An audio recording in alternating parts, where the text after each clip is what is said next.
हाँ, facing operation था और 2 ड्रिल था वन साइड में। ऐसा 1000 क्वांटिटी निकाला उसमें।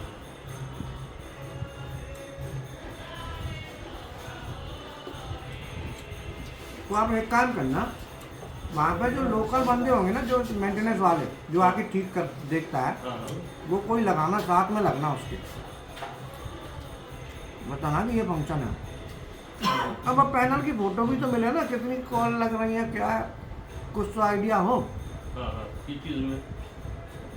कि पैनल का ढंग से। आपका जो फोटो है उसमें है कोई बढ़िया फोटो है ना, पैनल का? अंदर का है ना फोटो।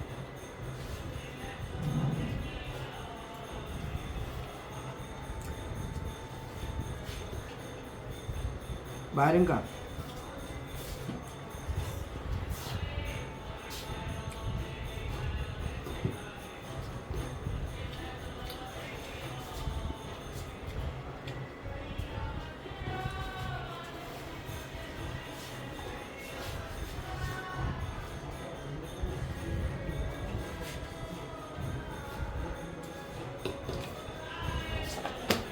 तो डीप में भी है और शॉर्ट में भी है।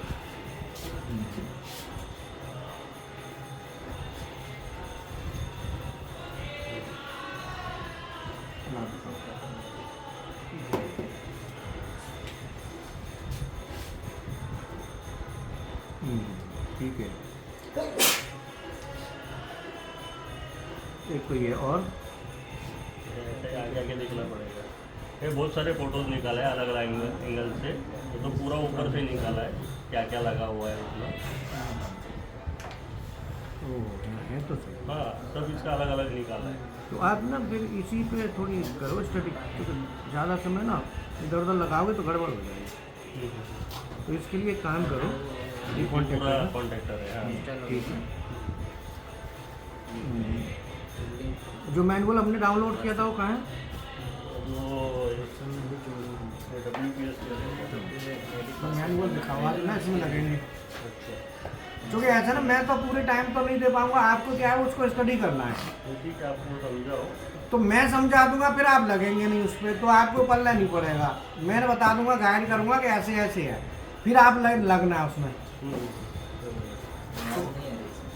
है ना। क्योंकि मैनुअल अगर नहीं होता ना मशीन का, तो बड़ी दिक्कत होता है। हाँ, उनका चाहिए था एक्चुअली।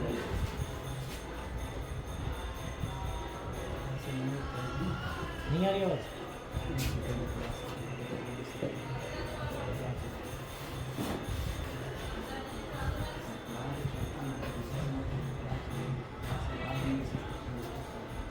भाई आवाज़ बोलिए, कुछ आवाज़ आ रही है? आ रही है।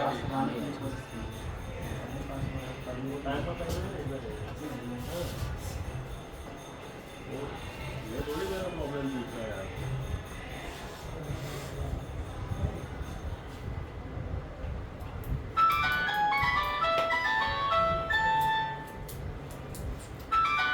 हमारे यहाँ वो करेंगे कि सर्वाइवल इंजीनियर है।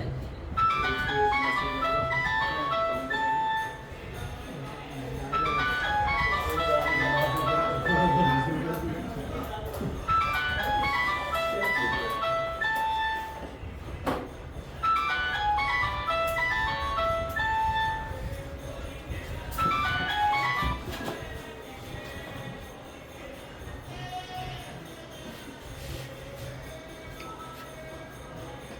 हाँ जी सर, चालू करें हो?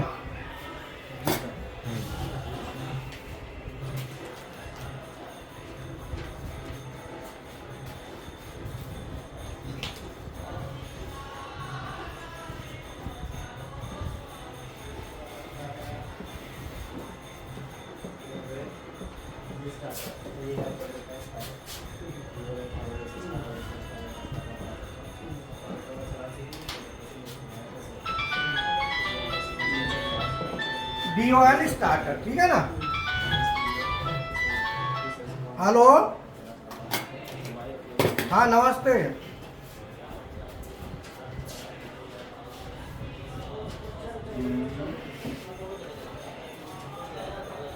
वो आज दिखाई नहीं दे। कल वो थे ना, वो कहा है वो मशीन वाले इंजेक्शन मोल्डिंग, वो तो आ जाएंगे। वो तो कह रहा था 2-3 दिन रुकूंगा मैं।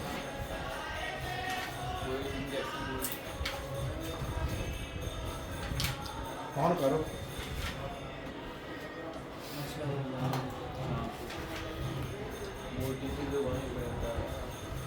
हाँ जी सर। अब इसमें क्या है कि जैसे आज का हमारा टॉपिक है ड्यूअल स्टार्टर का पावर सर्किट और कंट्रोल सर्किट, ये कैसे काम करते हैं। तो ड्यूअल स्टार्टर बेसिकली इसे कहते हैं direct online starter. Direct online का मतलब है कॉन्टेक्टर लगता है, कॉन्टेक्टर के थ्रू हम चला लेते हैं। तो यहाँ पे एक तो लगती है हमारी एमसीबी, एमसीबी के बाद लगता है कॉन्ट्रैक्टर, और कॉन्ट्रैक्टर के बाद ओएलआर और मोटर। अब इसको हम चलाएंगे तो सबसे पहले सप्लाई देंगे किसको, एमसीबी को। एमसीबी के बाद कॉन्ट्रैक्टर को जाएगी, कॉन्ट्रैक्टर के बाद ओवरलोड रिले के बाद 3 फेज मोटर। अब हमें मोटर चलानी है, तो मोटर चलाने के लिए कॉन्टैक्टर के जो एनो आपको दिख रहे हैं, एनो है ना, ये एनसी कब बनेंगे, जब हमारी ये जो पुश बटन हम दबाएंगे ना, PV1 को प्रेस करेंगे तो ये कॉन्टैक्टर की कॉइल है, ये ऑन होगी। तो ये एक सर्किट पूरा कंबाइंड सर्किट है। तो जब भी आप मशीनों में देखेंगे तो आपको डिफरेंट अलग अलग नेचर के सर्किट आपको मिलेंगे। वो जरूरी नहीं है कि आपको यही सर्किट मिले, सर्किट बदल के भी मिल सकता है। अब इसमें 2 सेक्शन होते हैं, एक होता है पावर सर्किट और एक होता है कंट्रोल सर्किट। तो जब आप इलेक्ट्रिकल ड्राइंग देखेंगे तो इलेक्ट्रिकल ड्राइंग में 2 सर्किट अलग अलग होंगे, एक पावर का होगा और एक, तो ये वाला जो सर्किट है ये तो है पावर का सर्किट। अगर मैं इसको पावर को कर देता हूं तो ये इस तरीके से कॉन्टैक्टर में पावर का ऐसे दिखाई देगा, इस तरीके से, ठीक है ना। और ये सर्किट अलग हो जाएगा कंट्रोल का, ये बन गया पावर सर्किट। इतना सर्किट जो होता है ये होता है पावर सर्किट कहते हैं। क्या कहते हैं, पावर। अब इसका कंट्रोल बनाएंगे। तो पावर सर्किट जो है ना मोटर के लिए हम यूज करते हैं, मोटर को चलाने के लिए। अब हमारी मोटर है, कितने साइज की मोटर है, तो जितना हमारा मोटर का एम्पियर होता है तो उससे मोटर जो है करंट लेती है HP से लगभग 1.5 गुना लेती है, स्टार में 1.25 गुना और डेल्टा में 1.5। तो जब हम ये कनेक्शन करते हैं तो ये कनेक्शन हमारा स्टार कनेक्शन है। ये कौन सा कनेक्शन है, स्टार। अब मैं यहाँ पे पावर कंट्रोल सर्किट बनाऊंगा, तो कंट्रोल सर्किट में हम सबसे पहले क्या लगाएंगे, ओवरलोड रिले, बोलो क्या लगाएंगे, ओवरलोड रिले के बाद क्या लगाएंगे, स्टॉप बटन। कौन सी बटन लगाएंगे, और स्टॉप के बाद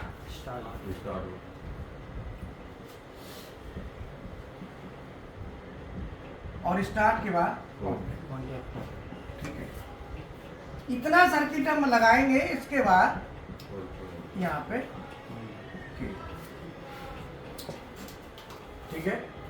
अब ये हमारा, ये तो आपका सिंपल सर्किट हो गया, ये तो कंट्रोल सर्किट है। और ऊपर कौन सा, पावर। अब इसमें जो पावर और कंट्रोल सर्किट है, तो पावर कंट्रोल सर्किट में बेसिकली क्या होता है कि जब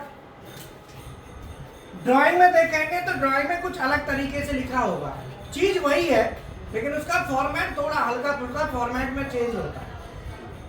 तो ड्यूअल स्टार्टर से हम क्या करते हैं, मोटर को चलाएंगे, तो इसमें पावर सर्किट और कंट्रोल सर्किट के कॉम्बिनेशन से हमारी मोटर चलेगी, ठीक है ना। अब ये बताओ स्टार कनेक्शन किसे कहते हैं, व्हाट इज स्टार कनेक्शन। हाँ जी, स्टार कनेक्शन क्या होता है, नो आइडिया। तो जब हम मोटर को चलाएंगे तो उस समय मोटर को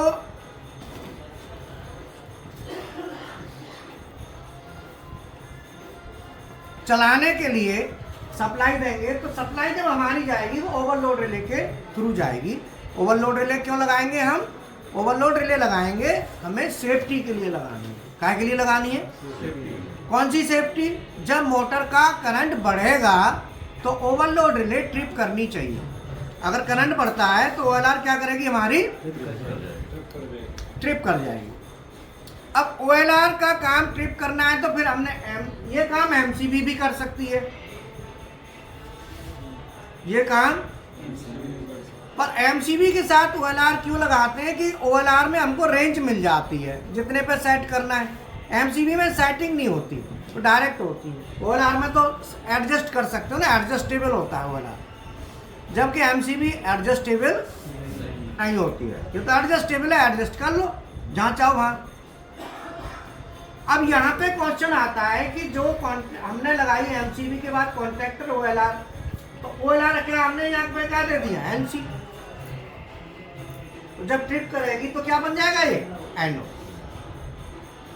तो मोटर का केबल कॉन्ट्रैक्टर हमारा क्या होगा? गिर जाएगा, केबल हमारा गिर जाएगा।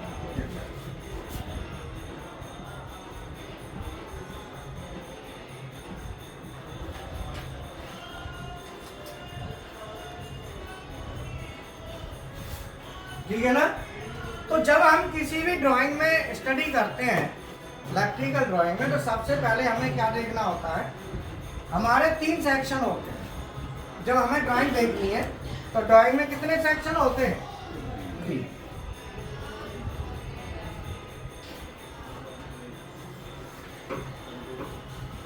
सबसे पहले हमारा, जैसे कोई भी कंट्रोलर है, मान लो हमारा CNC कंट्रोलर है, तो हमने सबसे पहले हमारी जो सप्लाई आएगी वो जाएगी power supply unit.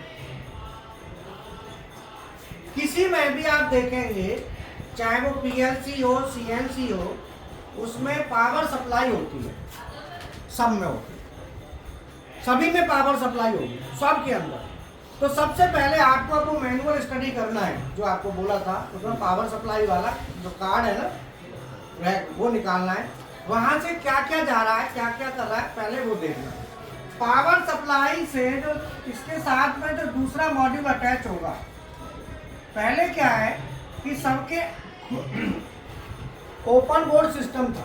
Open board समझते हो? जिसमें खुले में सब चीज होती है। फिर वो चीज मॉड्यूल्स में बदल गई, जिसे मॉड्यूलर कह दिया। मॉड्यूलर का मतलब डब्बे के अंदर कर दिया।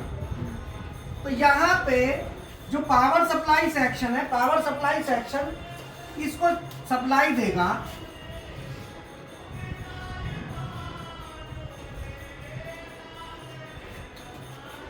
ये हमारा कंट्रोलर है। कंट्रोलर, ये स्पिंडल ड्राइव और ये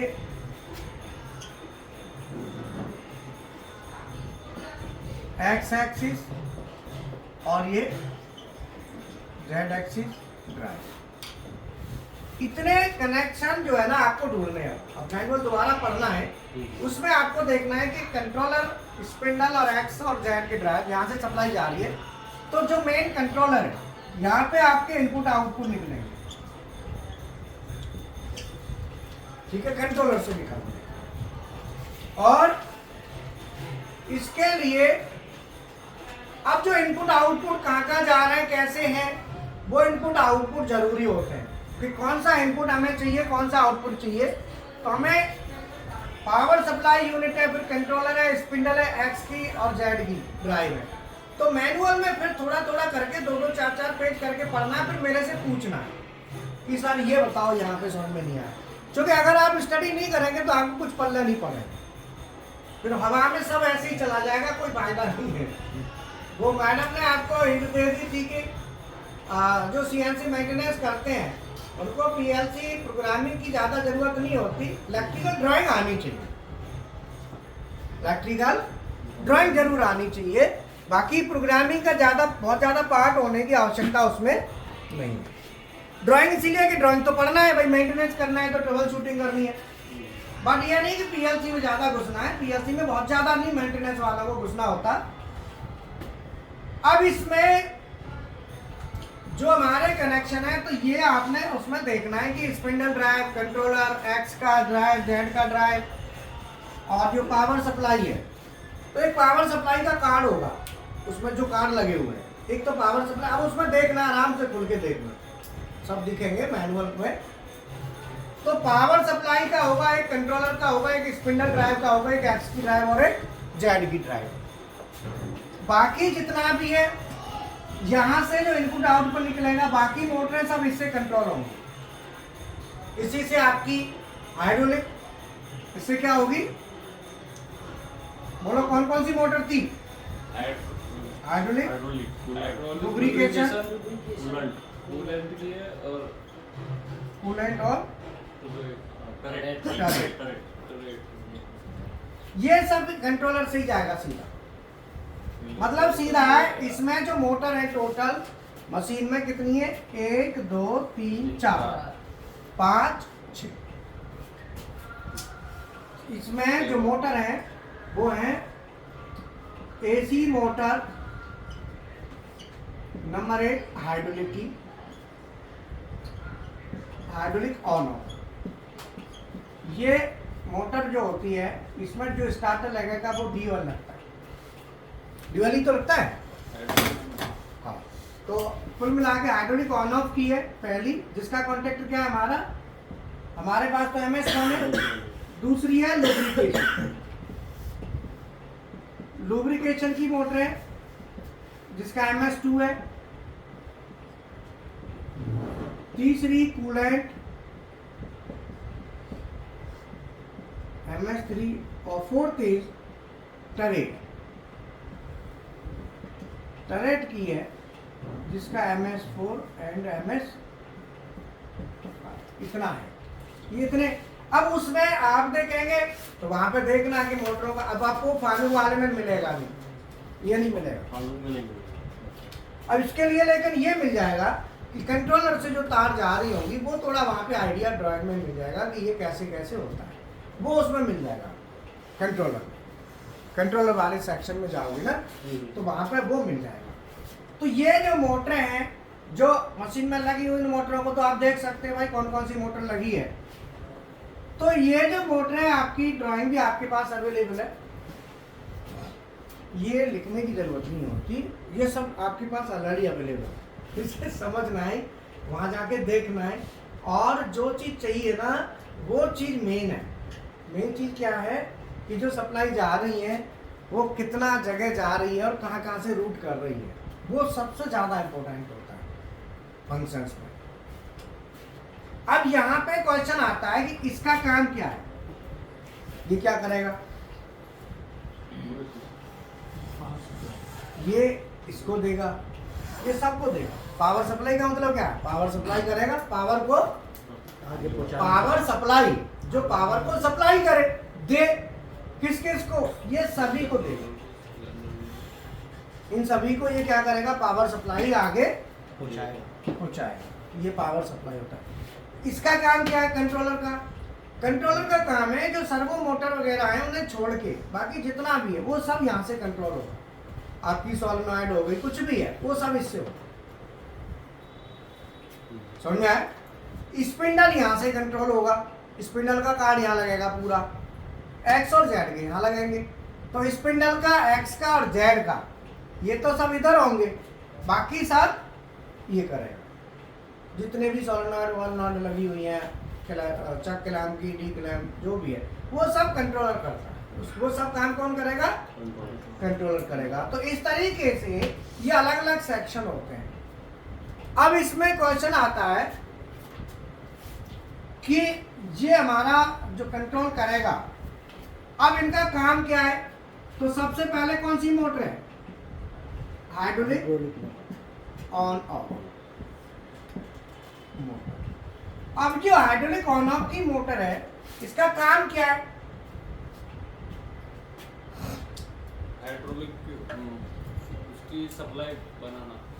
आप बताओ, पंप के अंदर न्यू आइडिया आप बताओ। सर जो हाइड्रोलिक ऑयल होता है ना सर, उसको वो पहुँचाना जहाँ पे चाहिए। आप बताओ। सर एक्सिस को ट्रैवल करवाना हाँ। और चक को क्लैम्प डिक्लैम्प करवा चक को क्लैम्प डी क्लैम्प और एक्सिस को ट्रैवल। मतलब ये है कि हाइड्रोलिक मोटर जो होती है इसका नाम ये मोटर क्या करती है, तेल में प्रेशर डालती है, प्रेशराइज करती है। ये अल्टीमेटली क्या करती है, पंप को चला, पंप को चला। पंप होगा उसी को तो चलाएगी। हाँ। बोलो, पंप से फिर प्रेशर बनता है, फिर तो आप कितना भी काम लो, चक ले लो, टेल स्टॉक ले लो, इससे आप क्या क्या करेंगे, चक को चला सकते हैं, टेल स्टॉक हो गया, और भी काम करा सकते हैं, वो हाइड्रोलिक मोटर हो गया। अब ये मोटर हमारी ऑन होगी, इसका सर्किट देखना ऑन हो रही है कि नहीं हो रही है। दूसरा है लुब्रिकेशन।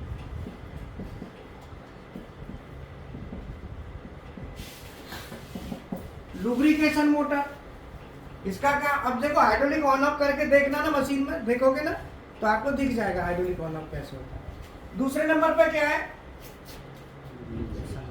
ये लुब्रिकेशन क्या है, इसका कल बताया था ना, स्लाइड को लुब्रिकेट कराना, जिससे तेल सही जगह पहुंच रहा है कि नहीं पहुंच रहा है। ऑयल लुब्रिकेशन के लिए, ग्रीस नहीं, ग्रीस के लिए तो ग्रीस गन होती है, ये ऑयल वाले लुब्रिकेशन के लिए। कौन सा लुब्रिकेशन, ऑयल। ग्रीस के लिए तो ग्रीस गन होती है। तीसरा है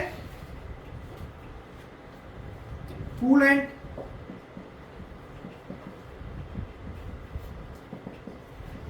कूलेंट मोटर का क्या काम है,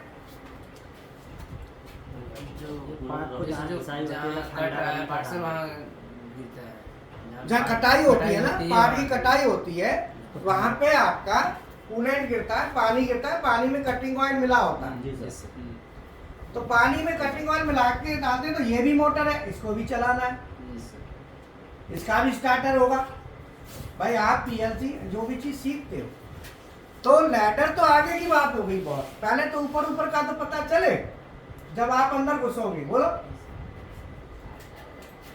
तो कूलेंट का मतलब है कि जब हम पार्ट, कोई भी पार्ट हमारा बनाते हैं, और पार्ट बनाएंगे तो पार्ट तो गर्म होगा डेफिनेटली। बोलो, गर्म होगा कि नहीं। तो जब कोई पार्ट हमारा कटाई होती है तो उसकी हीट को कम करने के लिए, ठंडा करने के लिए कूलेंट मोटर लगती है। कूलेंट का मतलब ठंडा। अब इसमें प्रॉपर्टी क्या होती है, अब पानी चलाओगे, बोलो, पानी चलाओगे तो पानी, जब कोई चीज गर्म है और उसमें पानी डालोगे तो जंग लगेगी, लगेगी कि नहीं। अब जंग ना लगे तो क्या करोगे, कटिंग ऑयल मिलाएंगे सर, कटिंग ऑयल मिला, कटिंग ऑयल होता है सर, वो मिला देना। कटिंग ऑयल होता है। जी सर। कटिंग ऑयल में क्या क्या प्रॉपर्टी होती है,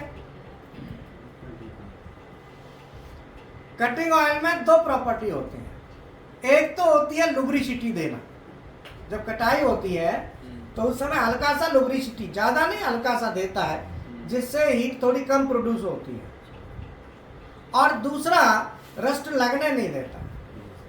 रस्ट को क्या करता है, प्रिवेंट करता है, रस्ट प्रिवेंटिव, रस्ट को प्रिवेंट करता है ना, प्रिवेंट माने लगने नहीं देगा, रस्ट प्रिवेंटर एक तरह से। तो ये क्या है कि जंग, रस्ट समझ रहे ना, जंग, तो जंग नहीं लगेगी, करोजन नहीं लगेगा, रस्ट नहीं लगेगी उस पर। तो हम क्या करेंगे, उस पर कटिंग ऑयल चलाएंगे। तो कटिंग ऑयल चलाएंगे तो प्रेशर से चलना चाहिए, तो उसके लिए हम क्या करेंगे, मोटर लगा देंगे, पंप लगा देंगे। तो एक पंप यहाँ भी होगा, ये काहे से चलेगा, पंप से। पंप काहे से चलेगा, मोटर से। एक मोटर, यहाँ भी लुब्रिकेशन, ये भी पंप। तो कितने पंप हो गए, 1 2 3, 3 पंप हो गए अलग। समझ में आया, ये भी पंप, ये भी मोटर पंप चला रही है, ये भी मोटर पंप चला रही है, ये भी मोटर पंप चला रही है। अब कूलेंट जो डालेंगे, जो हमारा कटिंग ऑयल डाल के सीधा पानी चलाएंगे तो वो जंग लग जाएगी पार्ट पे। तो सीधा पानी